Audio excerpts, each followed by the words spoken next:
S-400 అంటే 400 కిలోమీటర్ల దూరంలో ఉన్నటువంటి లక్ష్యాన్ని అంటే మన దేశం మీదకి వచ్చేటటువంటి శత్రువుల యొక్క యుద్ధ విమానం కానీ వాళ్ళకి సంబంధించినటువంటి దాన్ని ఏమంటారు డ్రోన్సే కావచ్చు లేకపోతే కనుక మిస్సైల్సే కావచ్చు వాటిని 400 కిలోమీటర్ల దూరంలో డిటెక్ట్ చేసి 300 కిలోమీటర్లలో టచ్ చేస్తే 100 కిలోమీటర్ల లోపు పేల్తారు. ఇప్పటిదాకా రష్యా వాళ్ళకు కూడా ఉక్రెయిన్ నుంచి వచ్చే వాటిని ఆ రేంజ్లోనే కంట్రోల్ చేశారు.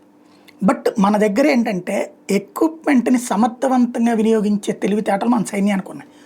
లేకపోతే F-16 లాంటి స్టెల్త్ ఫైటర్ని మిగ్గుతో కూల్చవతలు పడేయడం ఏంటి? అలాగే అమెరికా అండతో ఉన్నటువంటి నూర్ అహ్మద్ ఖాన్ ఎయిర్ బేస్ మీదకి వెళ్ళి బాంబులు వేసి రావడం ఏంటి? కిరాణా హైల్స్ని కూల్చడం ఏంటి? అమెరికన్ ఎయిర్ డిఫెన్స్ సిస్టమ్స్ దగ్గర పెట్టుకుంటే వాటిని అధిగమించి వెళ్ళి వాళ్ళకి సంబంధించినటువంటి ఎయిర్ ఫోర్స్ స్థావరాలను ధ్వంసం చేయడం ఏంటి? ఎలా సాధ్యమైంది? అంటే మన దగ్గర ఎక్స్పర్టైజేషన్ అంటే ఉన్న వనరుని ఎలా వాడుకోవడమో తెలుసు. ఇప్పుడు రష్యానే ఆశ్చర్యపోయింది అనే పదం ఎందుకు వాడాల్సి వచ్చిందంటే మొన్న S-400ని 600 కిలోమీటర్ల దూరాన్ని టార్గెట్ చేసి కొట్టారట మనోళ్ళు. ఏదైతే అవాక్స్ అమెరికాకి సంబంధించినటువంటి నిఘా విమానం అనమాట. అది ఓ రకంగా డ్రోన్ లాంటిది, దాంట్లో పైలట్లెస్ వెహికల్. కానీ అక్కడి నుంచి ఇక్కడ ఉన్నటువంటిది 300-400 కిలోమీటర్ల దూరం నుంచి మన దగ్గర ఉన్న గుండు సూదిని కూడా పిక్చరైజ్ చేసి పాకిస్తాన్కి చెప్తుంటుంది.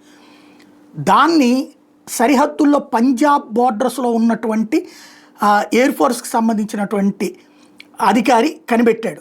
కనిపెట్టిన వెంటనే కొడితే 314 కిలోమీటర్ల దూరంలో ఉండగా అది పేలిపోయింది. 314 కిలోమీటర్ల దూరంలో ఉన్న లక్ష్యాన్ని పేల్చడం అనేటువంటిది ఇంతవరకు వాళ్ళు కూడా చేయలేదట. ఇది రష్యా వాళ్ళు కూడా చేయలేదట, వాళ్ళ వల్ల కూడా కాలేదట. దాంతో ఇప్పుడు అది కాస్త పెద్ద చర్చనీయాంశం అవుతుంది. పాకిస్తాన్కి సంబంధించినటువంటి సాప్ 2000 అవాక్ సంబంధించి మినిట్ బై మినిట్ లెక్కగట్టి ఇచ్చినటువంటి రిపోర్టు తర్వాత అంతర్జాతీయ సమాజం ఉలిక్కి పడినటువంటి పరిస్థితి. పంజాబ్ బోర్డర్స్ దగ్గర నుంచి ఈ దెబ్బ కొట్టారు అన్నటువంటిది తాజాగా తేలుతున్న అంశం.